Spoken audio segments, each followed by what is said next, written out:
Welcome to the Healing Grove podcast. I'm Dr. Kristin, an integrative holistic family physician, author of Life After Lyme, and host in this virtual space of learning, healing, and growing. I believe humans are like trees, and our physical limb is only one of many. Health on all limbs of the tree, emotional, conceptual, social, spiritual, is absolutely required for the whole tree that is you to be vibrantly well.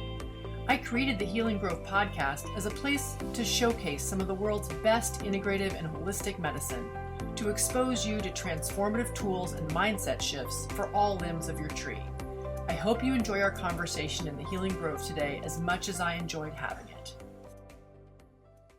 Welcome back, everyone, to the Healing Grove podcast. I'm Dr. Kristin, your host, and I'm here with my dear friend and longtime colleague, Dr. Joanne Cohen-Katz, who has been a lifelong seeker of truth and healing, beginning with her residency in the Kripalu yoga community at the age of, wait for it, 19. That wasn't a test for you, Joanne. She has extensive training in mindfulness practices and trauma therapy, including internal family systems, which we're going to talk a lot about today, and present psychotherapy, which I've never heard of. So maybe we can talk about that too. These practices led her to heal from a lifelong tendency towards compulsive behaviors, particularly in the area of work transitioning from an academic career that left her burned out to a joyful, balanced life where her work aligns with her deepest calling, which is what, of course, I want for every human on the planet. She has been a licensed psychologist for the past 32 years. And in this capacity, she's treasured her opportunity to share these healing modalities with others in both individual and group settings, and including with you today on the Healing Grove podcast. So thank you so much, Joanne, for coming and sharing your pearls of wisdom. Oh, you're welcome. It's great to be here, Kristin. So before you tell your story, I want to tell the story of how we met. So you were one of my faculty in residency at Lehigh Valley Hospital. And one of the reasons I was so delighted to land in this residency was all of the time that they devoted to mindfulness and to mindful practice and to, practices as a doctor and doctor trainee that would allow us to stay balanced and whole through our training. And so I just want to publicly thank you for the contributions you made to that very, very special residency program in family medicine, and also to me as a healer. Oh, well, it was really a privilege to work in that program because it was very unusual to focus on mindfulness, healing, and the doctor as a human, a whole human. So anyway, thank you. I loved meeting you and seeing your light continue to grow. So let's start by just giving us a little sense of where you've been and what pieces of your own journey have brought you to the tools that you're going to teach us today. Okay. Well, it's a long journey. I am now 68, so I probably will not recap the entire journey other than to say I've been a therapist for a very long time, and I'm always interested in growing and finding tools that can help people and integrate all aspects of the human soul, mind, body, spirit. And that's really what my quest has been. And along the way, I learned a lot of different things, all of which, have contributed to the work I do. About 10 years ago, I learned a tool that kind of, was like blew the top off of everything in terms of being transformational for me as a therapist, particularly in individual therapy. I was teaching mindfulness meditation to a group, in a group setting, and it was really helpful. But in individual settings, working one-on-one with people, I found that some people, many people, all people have parts of them that meditation can be really helpful to, but they can often get stuck because there are parts of them, like, for example, critical parts that pop in and they're meditating, and a part says, you didn't do that very well, or you're not doing very well in your meditation, or you didn't get enough done today. And so IFS really works with all those parts of the psyche, not just becoming mindful, but also knowing what are these parts that are popping in? Why are they popping in? What are they trying to tell us? What are they trying to do for us? It's a very profound model. And I guess I'm already off and running describing the model. Is that okay if I just keep going with that? Yeah, for Okay. sure. Yeah. So, the idea of the model is that we all have different parts of ourselves. And we tend to get into like good part of me, bad part of me. Like, yeah, that critic part, I wish it would go away. Like it really makes my life miserable. In IFS, we would say actually the critic part is really loyal to you and trying to help you and transform you. And it really wants to protect you actually from having bad things happen.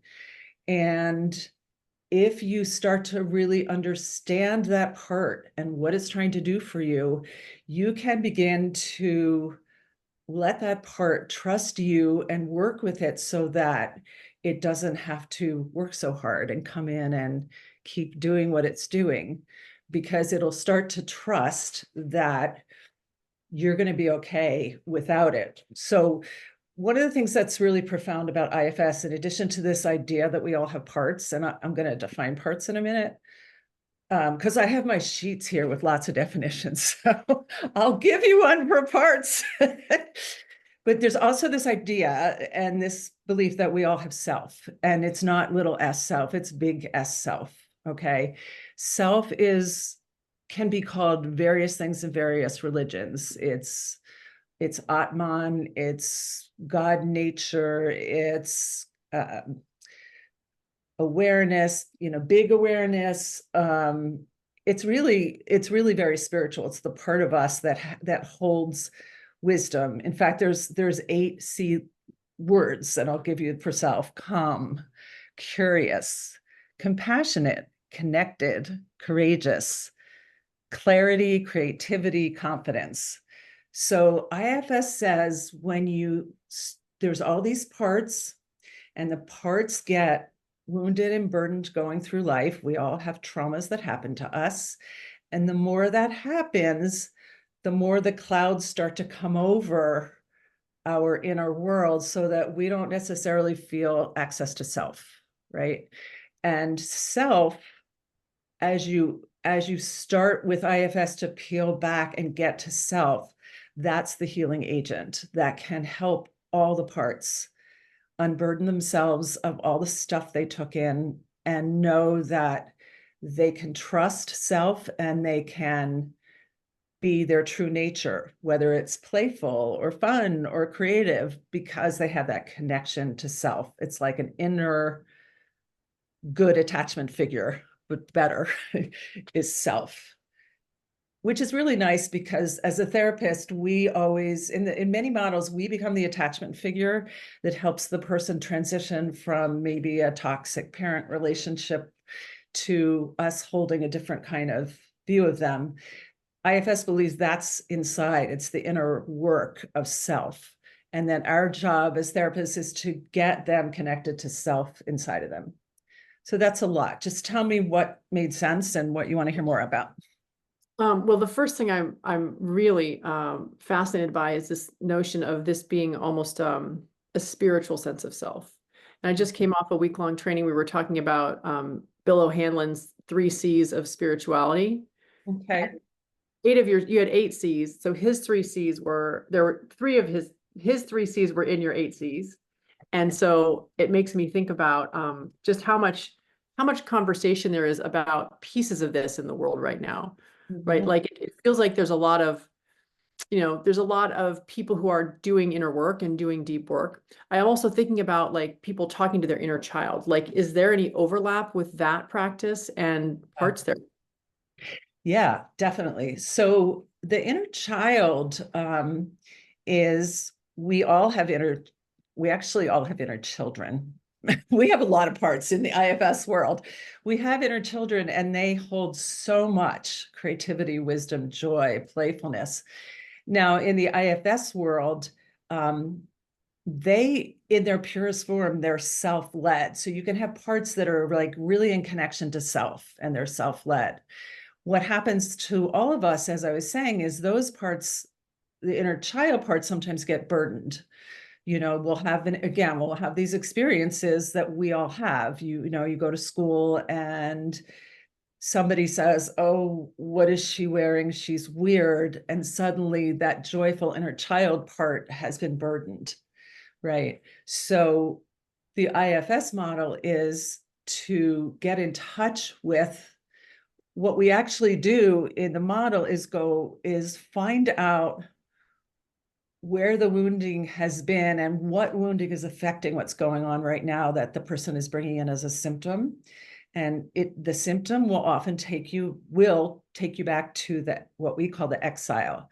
So that exile is that inner child that had to stuff their joy down or be a different way. And we get the relationship between self and inner child, and allow the child to trust that it's now safe to be joyful, and that no matter what happens out there, self is going to be there for them. So people might laugh at them, people might be jerks. There's all kinds of things in the world. But as we're now adults and we now have that connection where I don't really care what this guy down the whatever thinks of me, but if I know that I am loved inside and I'm okay and I'm safe, then I can be myself. So yes, we have the inner child and we often don't have access to it. So how it might look to talking to your inner child,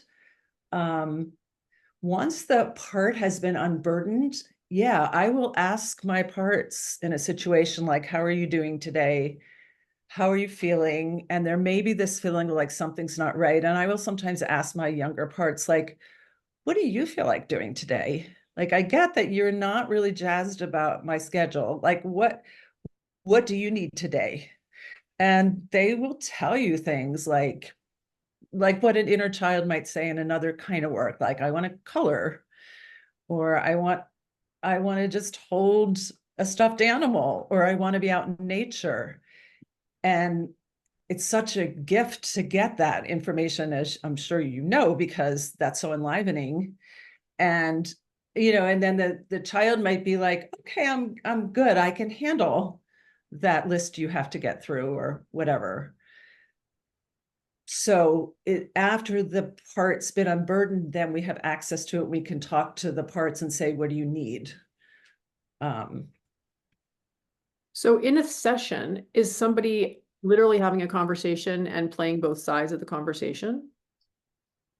So what's happening in a session is, it's a really good question because it'll help me kind of talk through the model more explicitly. So somebody comes in and says, actually, you want to just give me an issue and I'll see if I can work it in the model? Sure. One of my own issues, like, is this a time for my deep work right now? You don't have to do your deep work. We probably shouldn't do your deep work, but maybe something that that you can think of as an issue that somebody might come in for therapy with. I'll give you one. Is that okay? Yeah, because I'm overwhelmed with the possibility. Yeah, you Okay. go. So I mean, I'll give my own example. I was coming in and saying, my job is really secure. It's doing good for the world. There are these cool doctors like Kristin that I'm helping, but really it's not enlivening to me anymore. I don't want to do it. And so then the therapist might be talking to me. And the first part we're going to usually come to is a part that's called a protector part. The protector parts are like the critics, the hard workers, the ones that say you should. So the first part we're going to come to, she's going to say something like, tell me about the part of you that wants to stay. Tell me about the part of you that wants to leave. And I will say, I want to leave because I want time. I want to balance things. I have all these other ideas, but I can't leave because I just can't leave. Well, tell me more about that. The protector will start to come out and say, it's an important job. It has a certain status. And what my protector would say is, I can't just be an ordinary therapist. Like, that's just too mundane. I have to be doing something really notable and noteworthy, and I have to publish papers, so that's the way my protectors would talk. So we would get into that and say, well, okay, so you think it's really important that Joanne publishes papers, and sounds like you tell her that a lot. Yep. And I the therapist, start talking to the protector, and I ask the protector questions, right? And I say, now remember, we always believe that parts have positive agendas. So I said, well, what is it that's important about what you do? Why do you do this? He would say something like, she would say something like, it's kind of a he would say something like, well, if I don't do this, she's going to just be kind of lazy or, pretty like ordinary, like nobody would really notice her. That's what my protector would say. And okay, so that's really interesting. So you're worried that nobody would ever notice her. And so if I'm the therapist, I start to hear the rumblings of an earlier trauma. Nobody would ever notice her. I mean, doesn't that kind of sound to you like we've got a younger part in there that didn't feel noticed? Mm-hmm. And of course, your detective ears as a therapist are listening for that. And so then I say to the protector, it sounds like you're doing a really good job making sure she's noticed. Would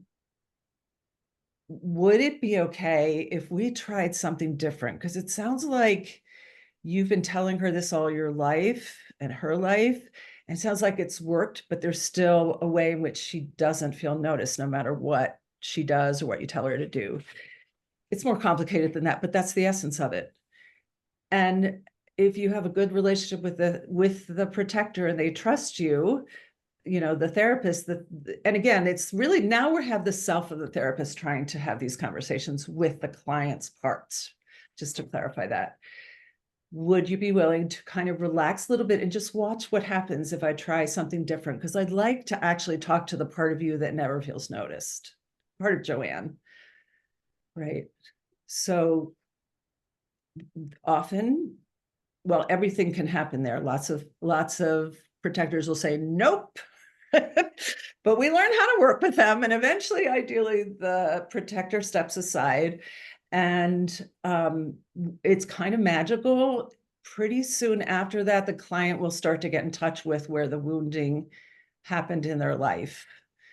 And so what came out for me, and it's not like I didn't know this intellectually, but what came out for me is that I had a very chaotic family. I was born into a family where like 3 huge medical diagnoses happened the year I was born, and everybody's pretty stressed. And I learned early on the thing that was going to work for me to get really noticed was to be smart, because it was easy to be good in school. It wasn't hard to get A's, whatever.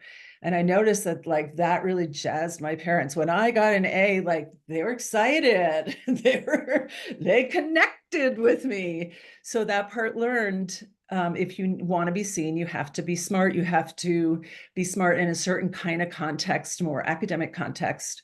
And then, good stuff happens. People notice you. People that really matter notice you. And again, as a kid, this is survival. You have to get connected and noticed, right? To survive and not even just to thrive, but to survive. So that stayed with me my whole life. And here I was in my 50s saying, I can't let go of this job. And knowing it had something to do with that part. But so then the session now shifts to working with the part, self of the therapist, what we call the exile, that young part. Now I'm going to try to bring in the self of the client. Are you still with me? Because it's complicated a little bit. No, it's feeling a little bit like a seance, but I'm going there because I've also had the thought, how many different parts are getting bills for your time, or is it just the self? And it's like you're holding a lot at once to do this work. It's like blowing my mind. But yeah, I'm with you. Yeah. Well, they're all, my feeling is the parts are all in the room. I might as well name them and get to know them, because they're going to sabotage my work if I don't name them and get to know them anyway. So, and that's why we really work with protectors first, because there might be another protector that comes in and says, this is a seance. This is weird. I'm not doing this. No problem. Let's talk to that part. What are you afraid would happen if we did something really weird? Well, I can't be weird. Why can't you be weird? So so what I want, the big IFS question is, okay, here's this little girl that's come up in your memory and your felt sense. And it really is a felt sense. People are in that moment really in the world of the exile. They really feel what it feels like to be 6 and to be lonely and to be good in the school. And then you ask them, so they're kind of what we call blended with the exile. We're trying to now get self on board. So we say, how do you feel towards this little girl? And sometimes, people will say right away, I really feel for her. Like, I really feel compassion for her. Sometimes people will say, oh my God, I don't want to look at her. Like, she's so weak and powerless. People will say all sorts of things. And if it's self that's feeling towards the part, you'll hear one of the C words, like compassion. Compassion and curious are the big ones that we're like wanting to hear, because they're really good therapy parts, or they're good therapy self words. Anyway, so if I get what's not self, I will work with that part and ask it to step aside eventually and let me try to get self and part together. So that's a whole other process. But if they say, I really feel for her, so we now want to have a relationship going between self and part. And we kind of are there because you're feeling for the part, not you, the therapist, you, the client. The client is feeling for the part. So I say, it's going to get weirder, Kristin, I'm just telling you. I say to the client, let that part of you know that you're here and that you feel for her. Because the little girl part may not know anything else is going on. And sometimes the little girl will kind of look up, sometimes they'll turn away. And you just kind of stay and build a relationship between self and exiled part. And in that relationship is really like the heart of the therapy, because as the part feels self, it starts to be able to tell the story of its trauma and what happened and have that held in safety, which is what in an ideal world would have happened in their life, in their family, in their wherever. And you really, they tell it in safety. Sometimes they want to almost do over the event and have self be next to them while it happens. Like they'll bring self into that classroom with them as the girls are talking about their whatever. And they feel the connection to self. And sometimes I've even had clients that want to like stay there and yell at the people that are being jerks, which is great because it discharges all that shame and stuff from the body. Anger is great. I love anger. And so we do that whole process. And the last part is basically we try to find out, what belief did you take on when that happened about yourself or the world? And the belief will be something like, the world's not safe, people aren't nice, or worse, I think I'm not lovable. There's something wrong with me, right? And that part will carry that until this relationship with self. And self, there's a whole process where self helps the part release the belief. And I won't go into that because it's just, there's so much there, but release the belief and then say, what belief makes sense now? And it's usually something like, I'm great, I'm lovable, I'm safe. So that level of transformation can happen in one session, it sounds like. Well, okay, so that might not happen it doesn't typically happen in one session. Here's how it would happen in one session. If you get an IFS therapist as the client and an IFS master as the therapist, yes. Much more typically, it takes a while. And some traumatized parts are very, very protected by the protective system, because the system learned, like, it's not safe and they don't trust. There has to be a lot of trust before you can get there. But that is eventually the goal of a therapy. And, I actually practice with a friend who's a therapist, and we exchange, and we get we don't usually do the belief part, but we get to self to exile connection, and the relief comes to the exile through that work. So yes, you can get there. It's not typical in a session though to get there just with anybody walking in with an issue. Yeah.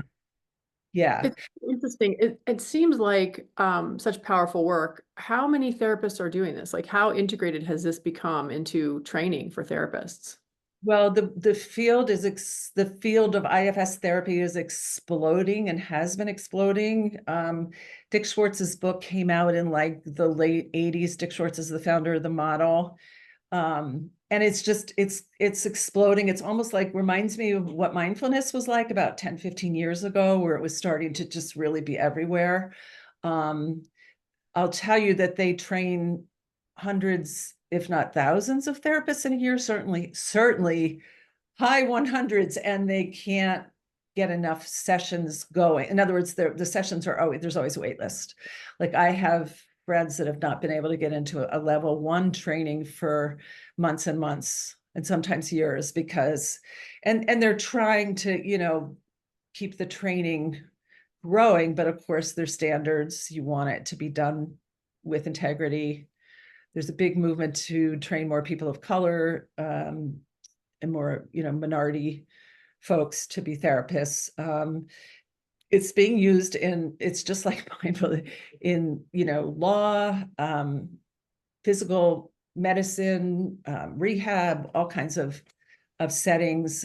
Dick even worked with Israeli and Palestinian women for a while, which was, doing IFS dialogue so that they could each see that they both at their core were wounded exiles, and compassion for each other. Yeah, so it's exploding.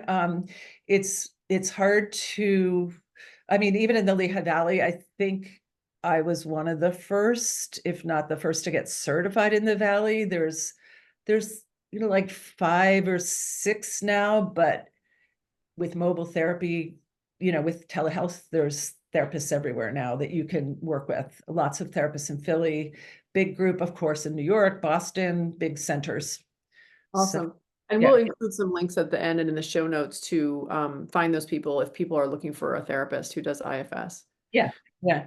So I'm thinking back to when I was in residency, and this information didn't really exist then, and you hadn't found it yet, and it wasn't mainstream at all. It still isn't, it sounds like. But I'm thinking about the things we learned in our behavioral medicine component, things like, the defense mechanisms, for example, denial, projection, repression, displacement, all the reaction formation. I'm wondering if there's a clear way that you see the overlap between those things and our various parts. Totally. The protectors, the protectors are defined as strategies that help us stay integrated and function in the world, which is what the defense mechanisms are. And one kind of protectors are protectors that are in the denying repression family. They numb you, they kind of dissociate you. They're called firefighters. And so firefighters are a bunch of the defense mechanisms are firefighters. And there's also managers. Managers are a little bit more the proactive, let's tackle this, let's go in there and work hard, and perfectionism, that kind of thing. Trying to think of what some of the other ones are. Reaction formation is definitely I mean, they're all protectors. They're all doing what protectors are doing, which is trying to help us live our lives and not get overwhelmed by our histories of trauma and all the feelings that we've had to take in and process. So awesome. So the other thing I'm wondering about in terms of what I have learned and where this fits in and maybe what the overlap is in that Venn diagram would be the limbic brain, and the way in which the limbic brain is sort of this ancient part of the brain that it acts like a protector for us, that might create symptoms for us in our physical body or problems with immune function, endocrine function, when it's been traumatized and is trying to keep us safe. Is there any research on the connection between parts and the limbic brain? There is some research with arthritis and pain and how it connects to trauma and protectors. The research part of IFS is really new, and the focus has been on training clinicians. But there's absolutely a way, in fact, in which somatic symptoms are representations of parts. So people will, when I work with people, if I want to try to find a part, I ask them, what's going on in your body? That's one of the big questions, because often there's grief that's going to show up in the chest as, something going on in the chest. Maybe there's an ache in the shoulders. And people will come in and tell you, that last session cured my headache because I was walking around like this, right? So, this isn't exactly what you said about the limbic system, but yes, there's a connection between the somatic presentation and IFS work. And yeah, I mean, it's actually easier sometimes to really get to the part via the body, because especially when we're younger, we experience that so much in our bodies, belly aches. And I will say, instead of how do you feel towards that 8-year-old, it might be, how do you feel towards that part that's showing up in your stomach right now? And what do you notice about it? And does it have something to say? So we don't necessarily have to have a scene from their life. The part can speak through the symptom, the physical symptom. Fascinating. Yeah. I'm curious to know what would have changed in your practice and career if you'd known about this, in your 20s and 30s. I'm laughing because when I was like, what would I have been, maybe 40, and the book came out, Internal Family Systems, I looked at the book and my intuition was like, yep, that's what I want to study. And then I had a lot of parts that said, nope, you just moved to Allentown and you're expected to do this, and nope. And every once in a while, I would kind of like, that book was really cool. Oh, I bet it's just a bunch of blah, blah, blah. It's just one more technique. Plenty of techniques. Blah, blah, blah, blah. So I would say I wasn't ready for it until I got to a point where I was really ready to do something different. So I am a big believer in like our lessons happening at the time that we're ready for them. Mhm. Had I done this earlier, lots of things would have been different. I might be living on Cape Cod in Massachusetts and doing workshops and running around. Who knows? I mean, I could give you the fantasies. What I do think that might have happened differently, actually, that would have been really a huge help to me, is the pain of the wounding that I had in my family around, particularly my relationship with my father, who embodied workaholism and was very distant emotionally. If I'd been able to really not just intellectually understand it, but really get those parts some help earlier, I think I just would have lived a much freer life, and probably had a deeper relationship with my dad when he was still alive. And I think it would have saved me. The other thing I think would have done it, I probably would have found my partner earlier, because I kept finding unavailable men, because that's what my parts knew, and that's what my parts were trying to work through. Like, maybe this one will be the one that loves me, it's psychodynamic, but that's, so, and then you never know. Well, if I had a partner earlier, who knows what that would have looked like, and would I've had more kids? Who knows? I think I would have gone into private practice a lot sooner, because this model has given me a lot of confidence that I will say that I'm a lot less burnt out as a therapist than I was when I was carrying more of people's stuff. I really believe in self now. And I really believe I can help people. And I do help people that I wouldn't have felt like I could help before. So I think I would have done the work sooner of going into private practice and being more independent. Mhm. Does that answer your Wow. question? Yeah, yeah, it sounds like it's been transformative, not just for patients, but for you as a therapist. Oh, yes. It's so much less work. It was funny to me when you said you're holding a lot. I was like, yeah, but imagine holding somebody sobbing and not knowing exactly how to help them move through that in a way that isn't just putting a Band-Aid on it, that deeply heals the cause. It's a great feeling. And there are moments where, you know, tears are running down my face and I'm trying to not like interfere with the person's process. But when you see something that has been exiled finally get loved, it's so touching. It's so moving. And, to get to witness that and to know that you had something to do with it, is pretty wonderful. Yeah, it sounds amazing. Yeah, it's very cool. When it's working well, it's really cool. It's sometimes hard, but it's very cool. Yeah.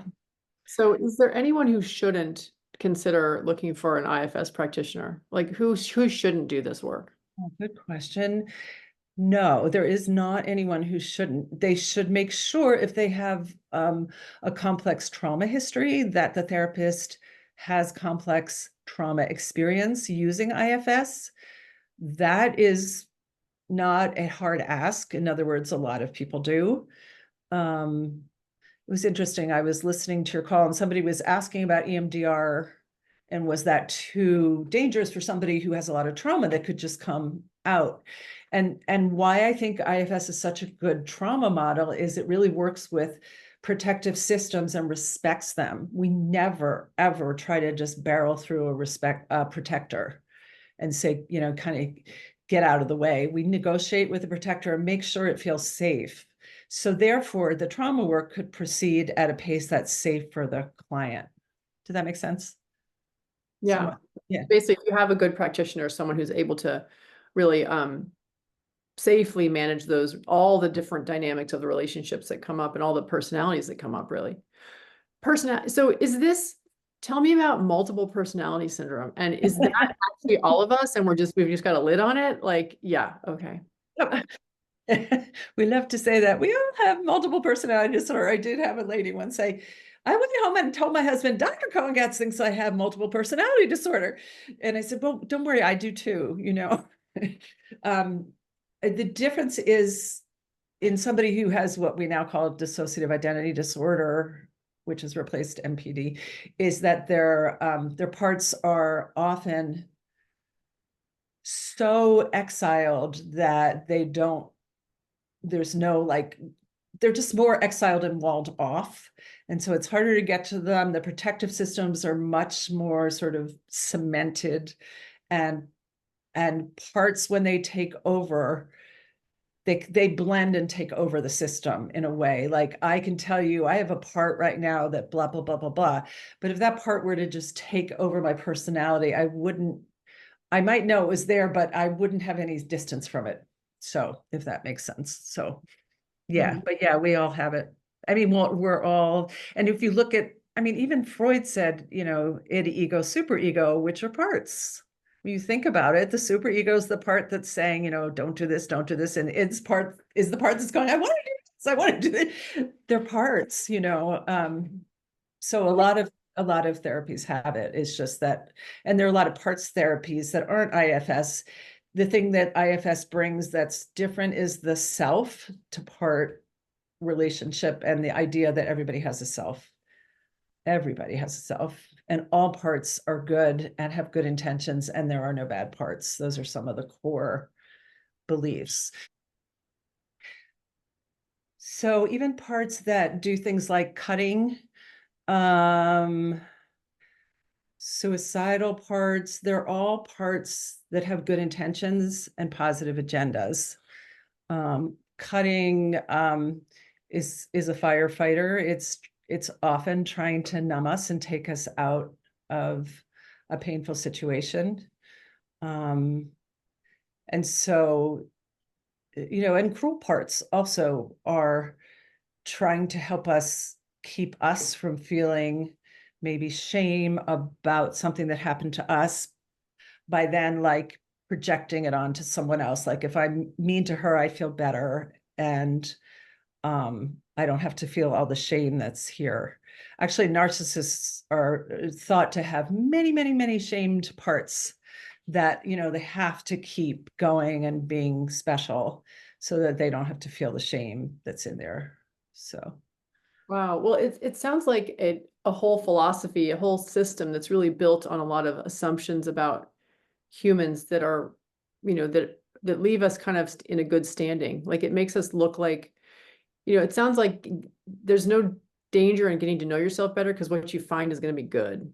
yeah, actually, that's true. It's a really wonderful way to get to know yourself and to grow because people all the time will say things like, well, I have a not so nice part, right? Or, I have this part that's kind of bad, or, I'm lazy. And, there are no bad parts. Like these parts have reasons to do what they do, and they're trying to help. And one of the places I wanted to use it when I did start learning it at the end of my time in the residency department, and I wanted to start using it around behavior change because, we tell people, or we try to help people, let's say, quit smoking, and we never account for the fact that there are parts that aren't buying in. Like, yeah, you just gave me a pep talk, and that part that wants to change is really excited.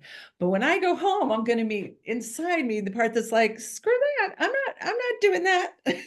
Or I'm not getting up to go exercise at 6 a.m.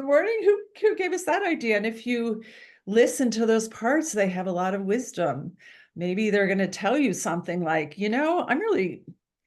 I'm really too tired to do that exercise program. I need some other kinds of rejuvenation that isn't just exercise. I need some yoga. Or if we're going to stop smoking, I need to have a different way to soothe myself when things come up. So, so I think it's and laziness is often, and I kind of knew this anyway as a therapist, like laziness is often the part that's saying, girl, you need some rest. Like you need to just lie down and stare at those trees out the window. That's really healing for you and for your brain. Speaking of brain healing, and you and there's sorting through that's happening while you're doing that can't happen while you're going a million miles an hour. I love that you're saying that because I say that all the time to my patients who say, well, I'm really lazy. I'm like, no, you're actually sick. Like you're not making energy in your mitochondria right now. Like that's not laziness. It's not like your mitochondria are lazy. They're burdened to the point of their own max, and you push past that at your peril. Like you have to rest when your body says rest. I don't know that anyone's lazy. I don't like human beings to me seem like the most creative, driven, like interested, exciting, like we're here to grow and learn. And yeah, some of us aren't doing those things, but it's not because that's not what we're programmed to do. Exactly. And it's not because we're quote unquote lazy. It's because we need the rest, and parts finally like shut us down. And maybe that's sometimes what illness is doing, is saying, okay, I'm going to get you to lie down whether you want to or not. Well, that's so interesting, right? Illness as like the ultimate protector. Right. Yeah. Yeah. There's a whole book there, honey. There's a book. Okay, you write it. Can you write it? My protector's like, don't sign on for anything else right now, Kristin. You cannot take on everything. Yeah, and my exile parts are, don't you let her talk you into doing anything. And my protectors too, but my little ones, they're like, this time period's for us. We're retired. We're just gonna. Mischief managed on those parts then, because it sounds like they've done their work and they know who they are. Yes. They've blended with the self. Yes, they're self-led, absolutely. Awesome. Well, Absolutely. is there anything else we haven't talked about in terms of this model that you think people who are struggling to, in particular, people who are struggling to make a lifestyle change, behavior modification is so hard for many of us. I mean, and by many of us, I mean every single one of us. Mhm. And I think this tool is such a particularly helpful one for that. Is there anything that we haven't talked about that would be useful for people who are trying to live a better life, get healthier, do the things that they know they need to do or should do, or all the words, right? That they Right. maybe they want to do, but are having trouble that we haven't said. Yeah, I think that I mentioned that there's a technique called the boardroom, and I think that fits here, which is, call a meeting of all the parts that are stakeholders, like any parts that have any opinions about you doing this, and get them to sit around the table. I have one client that uses a fire pit, which is fine too. Get them to come together and say what they think and ask questions, like facilitate a discussion where you really probe, well, why are you saying you don't want to exercise at all ever? Who knows? There may be a trauma there. You know, I was, and not everything has to be, childhood, this thing happened to me, but, maybe there's some kind of trauma about, and I mean little t trauma, even about being athletic. Or again, maybe this part really wants to incorporate rest and it's afraid that this whole project's going to take over. Or maybe another part is like, well, if we do this, what happens to our income and our work? And that needs to be addressed. So like get everybody's input and opinions and negotiate. So, maybe I will make sure that we go to yoga once a week or twice a week. I will give us a massage or get a massage, because that's an investment that's important and it doesn't require that I, work so hard. And there may be a sense of like, we're taking on too much too fast. So just to give you an example, I was at a workshop and it was all about crafting your final stage of life. What do you want your end stage of life to look like? Not that I'm dying, but I'm 68 and I'm like thinking about retirement and what does that all look like? And so my tendency is to like, okay, well, I'm going to go home and I'm going to do this, I'm going to do that, and I'm going to teach a workshop in the last stage of life. And but I know my parts well enough and I know my exiles well enough that I'm able to say, you know what? You are fantastic. You've done everything you need to do. There's nothing left that you have to do. So through that process is like, I want to start doing a Qigong again with some of my friends I used to do it with once a month at my house. And that feels really good. Like that feels like a goal that all my parts go, hell yes, we want to do it. We can do it. It's not hard. So I was able to come up with a goal that felt very integrated and manageable, and all the parts around the boardroom table were in agreement. It may sound simple, but 5 years ago, I would have come home with a list this long of all the ways I needed to transform my life. And by 3 o'clock, I would have been exhausted and just gone back to bed. Like, I can't do all this, because I have a manager that really believes in working hard and excelling in whatever project I take on, even if it's relaxation. Right. So, A plus plus extra credit and relaxation, or else. right. I wanted to Oh, play yesterday, on the wall. yesterday. And I want everyone to notice. I want everyone, when I go back to that workshop again, I want them to say, you really relaxed. It's just like, and it was very cool. We did, I ended up doing my own little IFS work, and I found the exile that still wants to please my father. We think that these things go away at some point, but there's always little seeds of it. And And I remembered him one time telling me, you are pure joy. Like he just said that. And it was this moment of, it has nothing to do with anything other than you being you.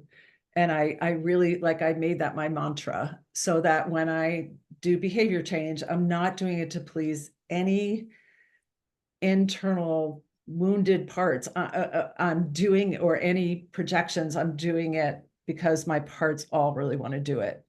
I often ask my clients, well, what do your parts want to do? Why don't you ask your younger parts, what did they want to do? Because I always hear what the adult parts want to do, but the other voices are kind of suppressed, if that makes sense. So the boardroom's a big invitation for all the parts to have input. Amazing. I love it so much. Can people, I mean, because right now there's a part of me, I don't even have a name for it yet because I don't know much about this work, but there's a big part of me that wants to go like host my own board meeting. Is there any danger to like just going off script and playing around with this on your own? Do people do that? Like, is this a self-help tool too? It is a self-help tool, and you can play with it on your own. So just some guidelines, like the person facilitating the meeting wants to have the qualities of, you want them to have or the part of you that's facilitating the meeting, you want it to be as much in self as possible. So be curious, be compassionate, and come in with the assumption that everybody has something to tell you. And so you don't get to say in the meeting, I'm sorry, we don't agree with you. Get out of here. You're fired. None of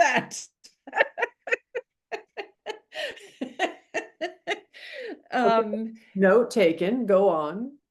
Right. And one of the things that I think is important to understand with IFS is we're not trying to get this parts to dialogue so much with each other, although there can be some of that, but we're trying to get, well, ideally the part is dialoguing with self. Maybe another part watches and goes, oh, that's interesting. That part and self are dialoguing, and I can watch that. And maybe I like what's happening. And maybe that makes me more willing to talk to self. But you don't want an argument in the boardroom where they start saying, you're lazy, or, or your goals are ridiculous. So you got to be a good facilitator. But no, I think it's a great idea. And some people really like to use art with it. Like they'll draw the parts. A lot of people don't always have the access exactly to what part's what, but they'll draw what a part looks like. I really encourage people to see Inside Out 1 and 2, the movies, because they actually did that consulting with the IFS Institute, because it's parts work, it's a great movie. I love Sadness. She's so great. And everybody's always, Joy is trying to be like, don't feel sad. It's just like, sadness is holding all the wisdom, or so much wisdom, right? So anyway, no, it should not be dangerous. And if it gets at all funky, you call me, I will give you a free session. No, but I don't think people need to worry about it, and they can draw it. And even just labeling the parts can be really helpful. Just saying that you have multiple parts. You're not crazy if one part of you wants something, another part of you wants something else. People will say, like, I'm crazy because I say I want this, but then I don't do it. No, you're not. You just have parts that want different things. That's normal. Like you're of 2 minds or 12 minds or People say it. wow. I have several minds on this. Yeah. Oh Or my God. I just remembered something I have to share with you. Go ahead. So when I was in China with my now husband, he developed, I think he might have channeled IFS back in 1994. Wait, when did IFS happen? When did you said it was the 80s? Late 80s. Yeah. So Greg's an early adopter. But I don't think he's read anything about it, but he was in the ether because he came up with a whole paradigm that he called hundreds of running bunnies. And so when I would have some kind of a dilemma, when I'd be like emotional or I'd be happy going through a thing, he'd be like, you know what, just think about it. You have hundreds of running bunnies. I can see 5 of them over there by the tree, like really arguing about this. There's a guy over there on a surfboard. Like there's a bunny out there. There's a few bunnies smoking under the bridge. And he would just go on and make me laugh so hard, but it really felt honoring to like all the different conflicting parts that I had. So beautiful. Hundreds of running bunnies. Yeah, we've joked about it forever, and I just realized it's parts therapy. It's totally parts therapy. He was seeing you, and I love it. I love the, just the wide range. There were some bunnies there that are doing things I've never even done. I'm like, really? How are they doing that? I have a client whose protector was Big Bird. One of the protectors was Big Bird. Do this, do that. And I checked in at the end of a session. So how's Big Bird now? Oh, he's by the pool with a margarita. He's just fine. It's like, it just, your bunnies reminded me. The other thing that I think happens that shows us this model makes sense. Like you'll be in an argument, or I'll be in an argument, and all of a sudden it's like, oh my God, I'm really 5 years old right now. Like I pretend I'm still Joanne, the adult, but I'm like getting down to arguing in a way that I would have with my sister. I'm fighting for my life here, and we're really talking about the dishes. So I think that that's another, there is an IFS model for couples therapy called Intimacy from the Inside Out, IFIO, very connected to IFS. So. Okay, we'll put a link to that too. This has been so rich. I'm so grateful, Joanne, that you have been willing to share this information with us and share your time, and also that you're such a role model for me as someone who's just continued learning and finding cool stuff and making difficult decisions to step away from something that wasn't her passion anymore to do her next passion. And it's been really awesome just watching you move in this world and thrive. Well, you're doing the same thing. So back at you. Can I tell you, I know we're over an hour. Can I tell you about the self-harm thing, or is it too much time? Oh, it's fine. If you have time, I have time. I just wanted to tell you, I had this experience of IFS being a miracle for me in a particular symptom, and I just wanted to pass it on because it was one session, the power of the model. So I had done some self-harm, not cutting, but something along that line of self-harm when I was very young. And I found the habits started to come back during the pandemic. And I think that it was kind of a way to kind of feel alive at the same time that I was sort of numbing myself. And so I started to do this habit during the pandemic, and it was hurtful to a part of my body because that's what self-harm is, physical self-harm. And I went to my therapist, and we just spent the whole session really honoring the habit. Like, what are you trying to do for her? And I really got self to habit, which was the part, self to part relationship going. And the part felt very relaxed and understood. And so there was this sense of like my whole system relaxing. And in that moment, I was able to kind of look over and see the part of my body that was being hurt. And I felt tremendous compassion for that part of my body that was getting injured. And I suddenly started to cry and said to my therapist, "Oh my God, my body's being hurt." And the habit part wasn't being defensive because it had been so held. And I felt so much love for my body and so much compassion for it. I was like, I can't ever do that again. I don't ever want to do that to my body again. And I've never done the habit again. And I was really struggling to get rid of it. And I was doing my own IFS where I was trying to figure out what part is this? What's the exile? I never got to the exile. I just saw from self what was really happening to my body. So I think the applications are kind of endless. And I just wanted to pass that on. Because we often blame those habits and bad, and stop and put it on a schedule where you only do it so many times, but it keeps coming back. So. Right. And it sounds like it's one more way in which it really is embracing all of you and just holding radical self-love and acceptance, regardless of what your mind may have been telling you about that part. Yeah, right. Exactly. No Bad Parts is the name of one of Dick Schwartz's books. If anybody wants to read a book that isn't so academic, No Bad Parts is a really nice one. So awesome. Great tip. We'll put that in the show notes too. All right, Joanne, I think we've we've covered a lot of bases and a lot of ground. And thank you again. This has been really, really powerful. And I'm sure a lot of people are going to get a lot of value from understanding this work. So thank you. Well, thank you for inviting me. And I didn't need any of my notes. So Here's a message for your protector. oh, right. Stop that, Kristin. How'd you know that was a protector? A good teacher. Thank you. Bye. Thank you.